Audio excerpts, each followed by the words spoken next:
Let's talk a little bit about what the Gates Foundation is doing. First of all, how much information you're getting, where you're getting that information, because I get the feeling you probably know more than just about any place else. You've agreed that you're going to spend more than $100 million on this. Where is that money being spent? What do you think is most hopeful in what might help us in this situation? Well, the areas that we have the deepest expertise in is how you do testing, how you find drugs that will save lives, and how you get a vaccine that making 7 billion of those is going to be an incredible challenge. And so, we've taken our normal work, on polio eradication or some of our HIV, TB work, and we've had to redirect that to making sure we understand which of the therapeutics really are promising with actual data, picking which of the many vaccine efforts it's worth putting a lot of money behind, and building that manufacturing in parallel with the safety and efficacy work, which is very difficult to do.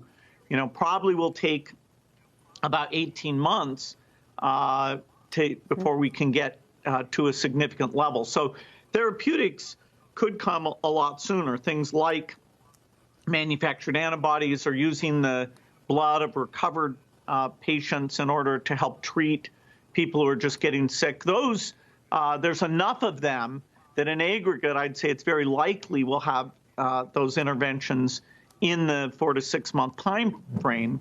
But how much that'll cut the death rate in these overloads, is still a bit uncertain. That comes quicker than the large-scale vaccine availability. You're thinking 18 months, even with all the work that you've already done to this point and the planning that you are taking with lots of different potential vaccinations and building up for that now? Yeah, so there's an approach called RNA vaccine that people like Moderna, CureVac, and others are using. That in 2015, we'd identified that as very promising for pandemics and for other applications as well. And so if everything goes perfectly with the RNA approach, we could actually beat the 18 months. We don't want to create unrealistic expectations.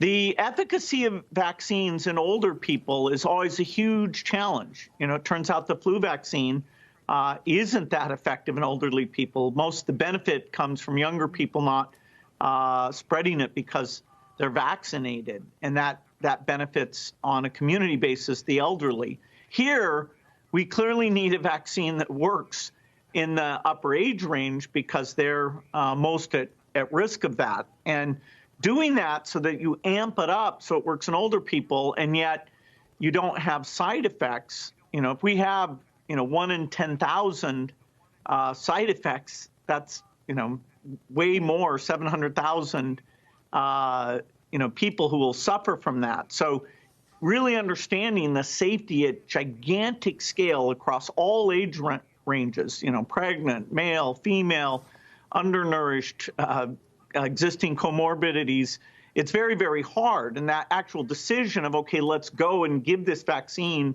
to the entire world, governments will have to be involved because there will be some risk and indemnification needed before that can be decided on.